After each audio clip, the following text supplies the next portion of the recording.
Здраво, драги родители! Добредојдовте на четвртата средба од програмата за родителски вештини во време на COVID-19. Јас сум Деспина Стојановска, психолог и член на тимот на РАИС во Институтот Алтернатива.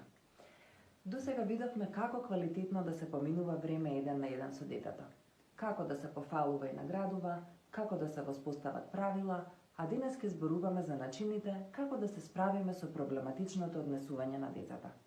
Пред се, сакам да нагласам дека не постојат лоши деца.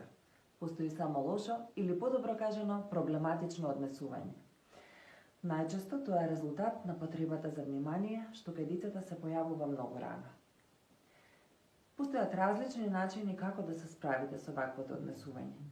Знам дека тоа воопшто не е лесно, но ве охрабрувам да се обидете и да практикувате некои од следниве насоки. Првата техника која ви ја препорачуваме е пренасочување. Тоа подразбира проблематичното однесување да го пренасочиме кон позитивно. Потребно е будно да го следите детето, рано да забележите дека се ближи лошото однесување и пред тоа да ескалира да го пренасочите кон позитивно. При тоа бидете креативни и понудете му на детето активност во која ужива. Погледни, топката отишла далеку под креветот, помогни ми да ја извадиме. Запомнете, веднаш пофалете го детето откако ќе ја следи вашата инструкција. Одлично, ти благодарам!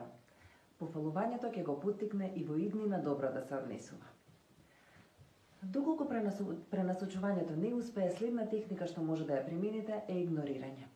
Односно, да не зборувате за проблематичното однесување, да се правите како да не го слушате или гледате и како ништо да не се случува. Понекогаш може и да ја напуштите собата ако е безбедно, но не смееме да игнорираме однесување во кое детето може да се повреди. И секако, ние не го игнорираме нашето дете, туку само неговото непосакувано однесување. Ако игнорираме, мора да бидеме доследни и истрајни во тоа. Често, проблематичното однесување за кратко може да стане уште полошо, но треба да истраеме. По известно време однесувањето ќе почне да се смирува, особено ако го на други позитивни начини им подариме внимание. Верувајте, точно знаеме дека воопшто не е лесно да останеме мирни кога сето ова се случува со детето. Но ние како возрастни можеме да го контролираме нашето однесување со тоа што ќе примениме некоја техника за смирување. Дајте си пауза од 10 секунди, длабоко вдишете и издишете, седнете на вашето омилено место, па со смирен тон одговорете му на детето. Има разлика, обидете се. Следно што може да примените е користење последица. Последиците ги применуваме на крај и тие им помагаат на децата да се учат на независност, донесување одлуки и одговорност. Последиците не се казна, туку можности за избор преку кои децата ќе научат дека нивните дејства имаат влијание врз нив самите. Вие слушнавте претходно од доктор Елизабета како се даваат инструкции. Последиците за неследење на инструкциите треба да се поврзат со истата таа активност и да се спроведат што е можно поскоро. Останете смирени кога му соопштувате на детето последица и задолжително придржувајте се кон неа. Кога ќе ја изедеш вечерата, тогаш можеш да го добиеш десертот. Бидете сигурни дека ако не ја изеде вечерата, нема да добие десерт.